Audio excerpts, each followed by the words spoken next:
What is this delta G? Delta G is actually हम लोग major करेंगे whether the reaction is spontaneous or non-spontaneous. So it could be spontaneous or non-spontaneous. Spontaneous मतलब by own, the reaction by own. So left half is oxidation, इसको लोग इस तरह से याद रखेंगे AOAN, left oxidation anode negative, left oxidation anode and negative. Non-spontaneous में बाहर से आपको इनपुट देना पड़ेगा, input from the outside, input from outside, input from outside. Example के तौर पे बात करते हैं, हमारा एक मोबाइल फोन है, वो डिस्चार्ज हो गया है और हम इसी में एक वायर लगा के, एडाप्टर लगा के इसको चार्ज करेंगे, ठीक है। तो बाहर से हम फोर्स देके इसको चार्ज कर रहे हैं, तो ये नॉन स्पॉन्टेनियस है, कुछ नहीं हो रहा, बाहर से इसको इनपुट देना पड़ेगा। Now it is a spontaneous. अभी हम लोग डेल्टा जी जो है उसको और थोड़ा सा समझते हैं। Delta ji,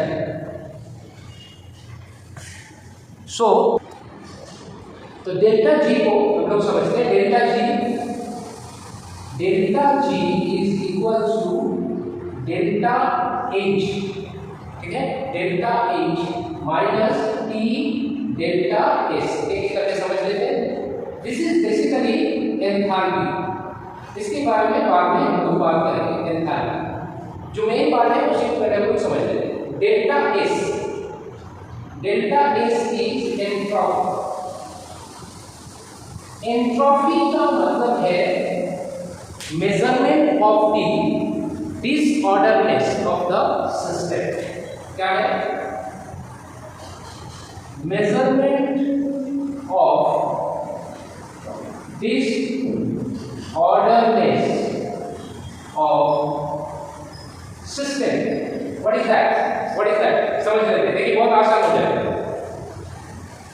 please allow me to rub this. मैं बात करता हूँ डेल्टा एस, इसका मतलब मोर ऑर्डर ऑफ एटॉम्स, बात करें atoms, electrons, the more order of the atoms और इलेक्ट्रॉन, द लेस डिसऑर्डर और लेस क्या नाम है इसका, डिसऑर्डरमेंट है, ठीक है, डिसऑर्डरमेंट, और जैसे लेस मूवमेंट ये भी कह सकते हैं, मोर ऑर्डर। तो अगर एटॉम्स अगर अपने ऑर्डर में सजा हुआ है, इससे जैसे हमारे घर में अगर घर सजा हुआ है, तो हमें ज़्यादा मोशन की जरूरत नहीं है। तो less is the motion, movement is the less is the motion, so ज़्यादा मूवमेंट की जरूरत नहीं है, घर ऑलरेडी सजा हुआ है। कहाँ पर ये ज़्यादा मोशन की जरूरत है? जहाँ पर ये ऑर्डर है ही या लेस ऑर्डर है। जैसे मोर ऑर्डर किसमें है? सॉलिड में, तो less is the motion, motion is the less, you understand? So less is the motion. लेकिन अगर इसका मतलब इसी तरह से समझेंगे, delta is less than 0, you understand? So it is less than, अगर ये ऑर्डर अगर ज्यादा आई मीन लेस है, ऑर्डर अगर लेस है, जैसे गैसियस, यहाँ पर एटॉम जो है सब अलग अलग जगह पे बिखर रहे हैं, they are very free, so they are not in the order. So in that case what will we have? The more motion will be there, will be more motion, that is more entropy will be there. So delta S will be greater than 0 in that cases, right? When the delta S is 0, entropy is the 0, then there will be automatic reactions,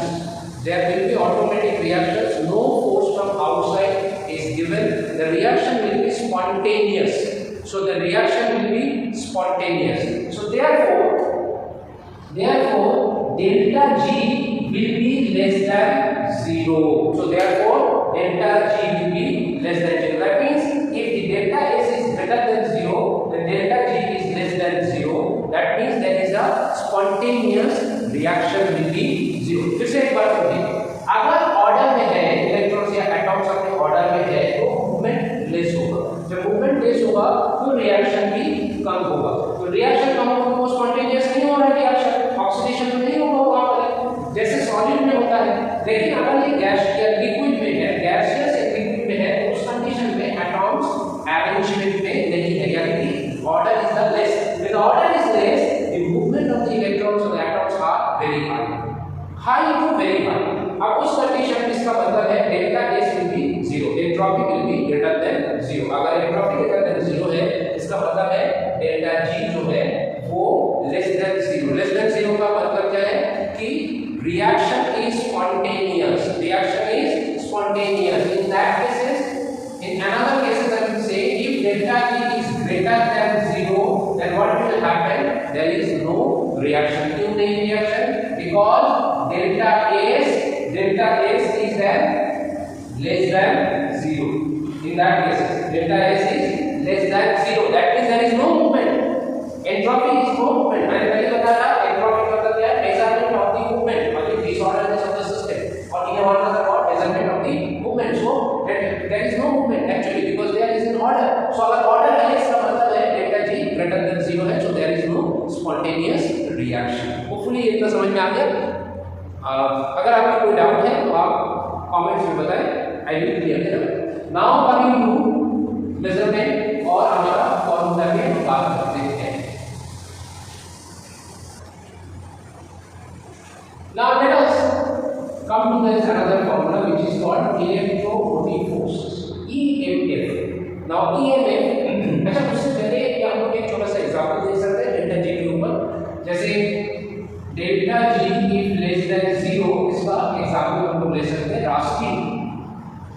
this is a spontaneous, अब बाहर से कुछ नहीं करना पड़ता है। Delta G greater than 0, you can say electrolysis of water, electrolysis of water.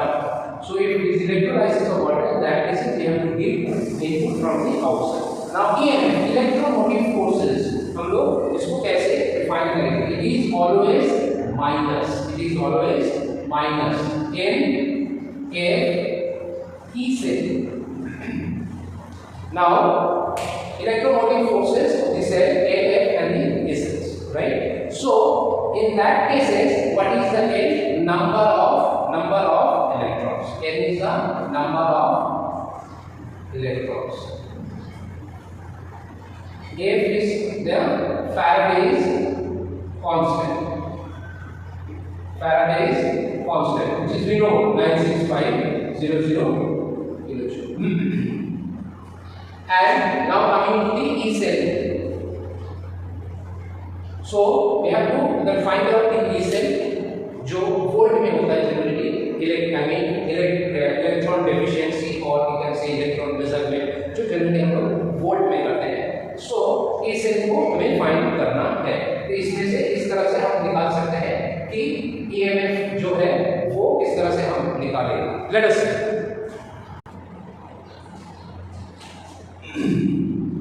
तो E cell जो है जैसे हमने बताया कि इलेक्ट्रॉन की डेफिशिएंसी और इलेक्ट्रॉन की ग्रेडियंट वो बता सकते हैं। तो उसको हम इस तरह से लिखेंगे इलेक्ट्रोड की पोटेंशियल, इलेक्ट्रॉन पोटेंशियल। आप इसको सिंपल लैंग्वेज में समझे, ग्रेडियंट, इलेक्ट्रॉन की ग्रेडियंट। तो ये हम लोग कैसे डिसाइड करेंगे? ऑब्वियसली डेल्टा जी से, because potential is less than 0, तो वो स्पॉन्टेनियस होगा। तो स्पॉन्टेनियस को मान ले सकते हैं जैसे गैल्वेनिक सेल, तो हम लोग गैल्वेनिक सेल को एग्जांपल लेंगे।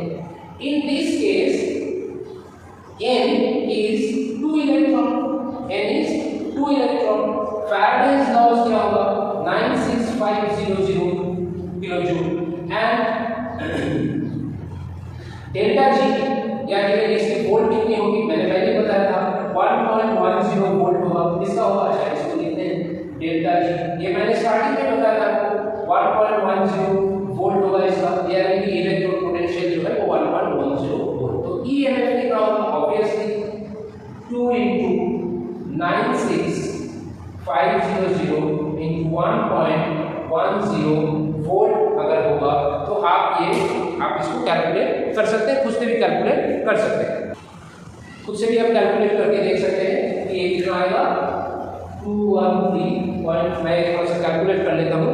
212 आएगा, सॉरी 212.3, 212 एग्जैक्टली 212.3 किलो जूल, ठीक है, 213 बोलना सही नहीं है, 212.3 किलो जूल ये आएगा, ठीक है। So in this way we generally can found, अच्छा ये जो है ऑब्वियसली इसको हम लोग नहीं बोलेंगे because it is obviously minus, so it is minus, ये माइनस है, ठीक है। अब ये माइनस की कॉन्सेप्ट भी हम लोग थोड़ा सा समझ लेते हैं। माइनस का कॉन्सेप्ट ऐसा है कि ये स्टैंडर्ड कंडीशन में हम लोग मान सकते हैं ई नॉट, ये standard condition, one molar in, one atomic pressure 1 atm at the 25 degree Celsius और 298 केल्विन भी बोल सकते हैं। तो इस कंडीशन में इलेक्ट्रोपोटेंशियल of cathode minus इलेक्ट्रोपोटेंशियल of the anode, ये इस तरह से हम लोग इसको मेजरमेंट करेंगे, ठीक है। जबकि एक्चुअली अगर हम इसको बताएं तो ये क्लास करेंगे तो भी आ जाएगा, क्लास करेंगे क्यों, क्योंकि बेसिकली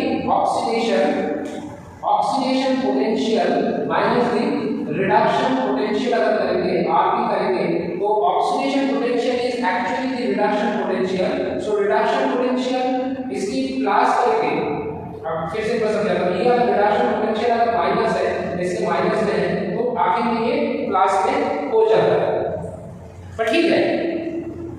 ई naught cathode minus E naught anode, ठीक है। आज इतना तक ही हम लोग समझते हैं, इसके आगे की क्लास हम लोग नेक्स्ट वीडियो में करेंगे। Thank you.